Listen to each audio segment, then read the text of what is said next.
दोस्तों, आज की कहानी आपको जीवन में आगे बढ़ने के लिए प्रेरित करेगी। इस वीडियो को आखिर तक ध्यान से देखना।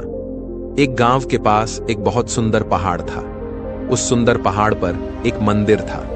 वह 10 मील की ही दूरी पर था और गांव से ही मंदिर दिखाई पड़ता था।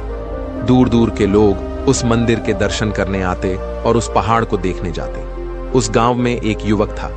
वह भी सोचता था, कभी मुझे जाकर देख आना है, लेकिन करीब था, कभी भी देख आएगा।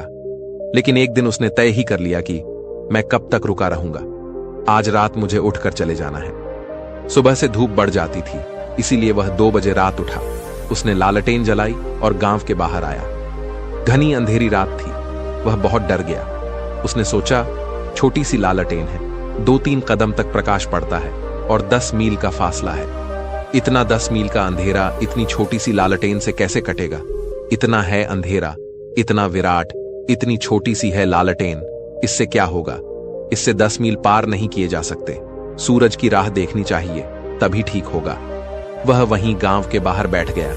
ठीक भी था, उसका गणित बिल्कुल सही था और आमतौर से ऐसा ही गणित अधिकतम लोगों का होता है। 3 फीट तक तो प्रकाश पहुंचता है और 10 मील लंबा रास्ता है। भाग दे दें 10 मील में 3 फीट का, तो कहीं इस लालटेन से काम चलने वाला है? लाखों लालटेन चाहिए तब कहीं कुछ हो सकता है। वह वहां डरा हुआ बैठा था और सुबह की प्रतीक्षा करता था। तभी एक बूढ़ा आदमी एक और छोटे से दिए को हाथ में लिए चला जा रहा था। उसने उस बूढ़े से पूछा, पागल हो गए हो? कुछ गणित का पता है? 10 मील लंबा रास्ता है, तुम्हारे दिए से तो 1 कदम भी रोशनी नहीं पड़ती है। उस बूढ़े ने कहा, पागल, 1 कदम से ज्यादा कभी कोई चल पाया है? 1 कदम से ज्यादा मैं चल भी नहीं सकता, रोशनी चाहे 1000 मील पड़ती रहे। और जब तक मैं 1 कदम चलता हूं, तब तक रोशनी 1 कदम आगे बढ़ जाती है। 10 मील क्या, मैं 10,000 मील पार कर लूंगा। उठा, तू क्यों बैठा है? तेरे पास तो अच्छी लालटेन है। 1 कदम तू आगे चलेगा, रोशनी उतनी आगे बढ़ जाएगी। जिंदगी में अगर कोई पूरा हिसाब पहले लगा ले तो वहीं बैठ जाएगा, वहीं डर जाएगा और खत्म हो जाएगा। जिंदगी में 1-1 कदम का हिसाब लगाने वाले लोग हजारों मील चल जाते हैं और हजारों मील का हिसाब लगाने वाले लोग 1 कदम भी नहीं उठाते, डर के मारे वहीं बैठे रह जाते हैं। थोड़ा ठहर कर जिंदगी को देखना आवश्यक है। 24 घंटे में कभी थोड़ी देर को ठहर कर जिंदगी को देखें। जिस रास्ते पर आप रहते हैं, कभी आधा घंटा उस रास्ते के किनारे बैठकर भागते हुए लोगों को देखा है? नहीं देखा होगा। किसको फुर्सत है? अगर रास्ते के किनारे भी आधा घंटा बैठकर भागते लोगों को देखा होता तो बहुत घबराहट होती कि ये लोग पागल हैं क्या? कहां भागे जा रहे हैं? ये क्या कर रहे हैं? कभी गौर से अपनी पत्नी का चेहरा भी देखा है? कभी गौर से अपने पति को देखा है? कभी शांति से 15 मिनट मौन से अपने बच्चे को देखा है? नहीं, किसी को फुर्सत नहीं है। जिंदगी क्या देखेंगे आप? परमात्मा के दर्शन क्या करेंगे? बहुत दूर की बातें हैं। आसपास जो हमारे चारों तरफ मौजूद हैं, उनकी तरफ भी हमारी आंखें खुली हुई नहीं है। आपके द्वार पर जो वृक्ष लगा है, कभी 2 क्षणों से देखा है? किसको फुर्सत है? आकाश में इतने तारे निकलते हैं रोज रात, कभी आधा घड़ी मौन से उनकी तरफ निहारा है? किसको फुर्सत है? किसको समय है? दौड़ है तेज और रुकने का किसी के पास कोई समय नहीं है। और दौड़ कहां ले जाती है? बड़ी तेजी से दौड़कर मौत में पहुंच जाते हैं और रुकने का किसी के पास समय नहीं है। तो मैं निवेदन करूंगा, अगर जीवन में कहीं पहुंचना हो तो थोड़ी देर रुकना भी सीखना चाहिए। वे ही थोड़े से लोग जो रुकने में समर्थ हो पाते हैं, देखने में समर्थ हो पाते हैं। देखने की पहली शर्त है रुकना। थोड़ी देर रुक कर देखें तो चारों तरफ देखें क्या हो रहा है। अगर चारों तरफ आप गौर से देखेंगे तो उन्हीं भूलों को आप नहीं कर पाएंगे जो आपके चारों तरफ हो रही हैं। एक छोटी सी कहानी कहूं, उससे मेरी बात समझ में आ जाए। एक युवक एक रात अपने मित्र के घर एक राजधानी में आकर ठहरा। चिंतित था, रात करवटें बदलता था, नींद नहीं आती थी। उसके मित्र ने पूछा, क्या बात है? पुराने दिनों की बात है, आज की बात नहीं। नहीं तो कितनी ही करवटें बदलिए, कोई मित्र ना पूछेगा कि क्या बात है। यह तो बहुत पुरानी कहानी है। उस वक्त मित्र पूछते थे, किसी को करवट बदलते देखते थे तो पूछते थे, क्या बात है?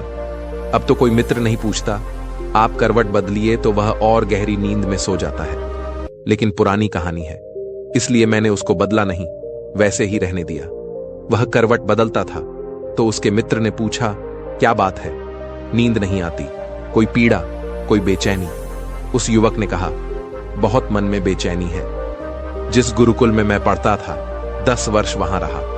गुरु ने ही भोजन दिया, गुरु ने ही कपड़ा दिया, गुरु ने ही शान दिया, सब कुछ लिया उनसे, और मेरे पास एक कौड़ी भी ना थी कि उनको भेंट कर सकता। जब अंत में विदा हुआ, सारे मेरे मित्रों ने कुछ ना कुछ भेंट दिया, मैं कुछ भी भेंट नहीं दे पाया। आज वहीं से लौटा हूं गुरुकुल से, मेरी आंखों में आंसू हैं और मेरे हृदय में बड़ी वेदना है कि मैं गुरु को कुछ भी भेंट नहीं कर पाया हूं। उसके मित्र ने पूछा, क्या तुम भेंट करना चाहते हो? ज्यादा नहीं, उसने कहा। 5 स्वर्ण अशर्फियां मिल जाएं तो बहुत है। उसके मित्र ने कहा, चिंता मत करो, इस गांव का जो राजा है उसका नियम है, उसका व्रत है कि पहला याचक उससे जो भी मांग ले वह भेंट कर देता है। तो तुम कल जल्दी जाना, सुबह राजा से मांग लेना। 5 अशर्फियां मिल जाना कठिन नहीं है। वह युवक रात भर ना सो सका। जिसको सुबह 5 अशर्फियां मिलनी हो वह कभी रात भर सो सकता है? वह भी नहीं सो सका। सुबह बहुत जल्दी अंधेरे में ही भागा हुआ राजमहल पहुंच गया। राजा निकला तो उसने कहा कि मैं पहला याचक हूं, मेरी मांग है थोड़ी सी, पूरी कर देंगे? राजा ने कहा, स्वागत है तुम्हारा, और तुम आज के ही पहले याचक नहीं, मेरे जीवन के ही पहले याचक हो। यह हमारा राज्य बड़ा समृद्ध है, कोई मांगने नहीं आता, इसीलिए तो मैं भी हिम्मत कर सका कि कोई जो भी मांगेगा उसको दे दूंगा, नहीं तो मैं भी कैसे हिम्मत कर सकता था। लेकिन आज तक कोई मांगने आया नहीं। तुम पहले ही याचक हो, आज के ही नहीं, पूरे जीवन के। तुम जो भी मांगोगे मैं दूंगा। राजा ने कहा, जो भी मांगोगे मैं दूंगा। युवक के भीतर 5 अशर्फियां मिट गईं। ख्याल उसे भूल गया। उसने सोचा, जो भी मांगोगे दूंगा, तो मैं पागल हूं जो मैं 5 अशर्फियां मांगूंगा। 50 क्यों ना मांग लूं, या 500 या 50,000 या 5 लाख। संख्या बड़ी होती गई। राजा सामने खड़ा था, भीतर संख्या बड़ी होती जा रही थी। युवक तय ना कर पा रहा था, कितना मांग लूं, क्या मांग लूं, क्योंकि राजा कहता है जो भी मांगोगे। वह भूल गया यह कि 5 अशर्फियां मांगने आया था। जरूरत उसकी 5 की थी। जरूरत खत्म हो गई, अब जरूरत कोई भी ना थी, अब तो संख्या का सवाल था।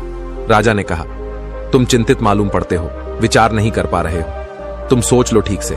मैं घूम कर आया, बगिया में एक चक्कर लगा आऊं। युवक ने कहा, ठीक है, बड़ी कृपा है, आप चक्कर लगा आए, मैं थोड़ा विचार कर लूं। विचार क्या करना था? संख्याओं पर संख्याएं बढ़ती चली गईं। आखिर संख्या का अंत आ गया। जितनी संख्याएं उसे मालूम थीं, आज उसके हृदय में बड़ा दुख और बड़ी पीड़ा घिर गई। उसके गुरु ने बहुत कहा कि और गणित सीखो, लेकिन गणित में वह कमजोर रहा। सोचता था, गणित का फायदा क्या है आखिर इतना सीखने का? आज पता चला कि फायदा था। आज संख्या अटक गई। एक जगह जाकर उसके बाहर, उसके ऊपर कोई संख्या उसे मालूम नहीं। इतना ही मांग कर लौट जाना पड़ेगा। पता नहीं राजा के पास पीछे और कितना बच जाए। एक मौका मिला था, वह खोया जा रहा है। मिलने की खुशी ना रही, जो छूटता था उसका दुख पकड़ लिया। सभी के साथ ऐसा होता है, उसके साथ भी ऐसा ही हुआ। राजा लौटकर आ गया। उसने पूछा कि मालूम होता है निश्चिंत तुमने सोच लिया। तब युवक ने अंतिम छलांग ली। उसे एकदम अंतर्दृष्टि मिली। संख्याएं तो खत्म हो गई थीं। उसने सोचा, संख्याओं की बात ही बंद करूं। राजा के पास जो कुछ है सब मांग लूं। राजा से कह दूं कि 2 वस्त्र तुम्हारे लिए काफी हैं, पहने हो, बाहर निकल जाओ। अब भीतर जाने की कोई भी जरूरत नहीं। जैसे मैं 2 वस्त्र पहनकर आया, ऐसे ही आप भी विदा हो जाएं। सब मेरा हुआ। संख्या में भूल चूक हो सकती थी, इसलिए सब मांग लेना उचित था। जो भी गणित में ठीक ठीक समझता है वह भी यही करता। सोचा था राजा घबरा जाएगा, बात लेकिन उलटी हो गई। कई बार नाव पर लोग सवार होते हैं, कभी कभी नाव भी लोगों पर सवार हो जाती है। उस दिन भी ऐसा ही हो गया। उस युवक ने सोचा था राजा घबरा जाएगा, एकदम सम्राट से हो जाएगा 2 कौड़ी का भिखारी। कोई भी घबरा सकता था, हो सकता है मर ही जाए। लेकिन बात हो गई उलटी। जैसे ही उस युवक ने कहा कि सब मुझे दे दें, जो 2 कपड़े पहने हुए हैं, केवल ये ही लेकर बाहर निकल जाएं। उस राजा ने जोड़े हाथ आकाश की तरफ और कहा, हे परमात्मा, जिसकी मैं प्रतीक्षा और प्रार्थना करता था, तूने उसे भेज दिया। उस युवक को लगा लिया गले और कहा, 2 कपड़े नहीं, 2 कपड़े भी नहीं ले जाऊंगा। इतना भी दुख तुझे ना दूंगा कि 2 कपड़े ले जाऊं, वे भी छोड़ देता हूं, नग्न ही बाहर निकल जाता हूं। युवक तो बहुत घबरा गया। बात क्या है? उसने पूछा। बात क्या है? इतने प्रसन्न क्यों हैं? इतने आनंदित क्यों हैं? राजा ने कहा, मुझसे मत पूछ। महलों में रह और देख, राज्य को संभाल और समझ। आखिर मैंने भी मुफ्त में नहीं जाना, 30 साल इन दीवारों के भीतर बिताए हैं, तब जान पाया हूं। तो तू भी रह और विचार। अभी तू युवा है, इतनी जल्दी क्या है? मुझसे क्या पूछता है? और वैसे भी दुनिया में कोई किसी से पूछकर कभी कुछ समझा है?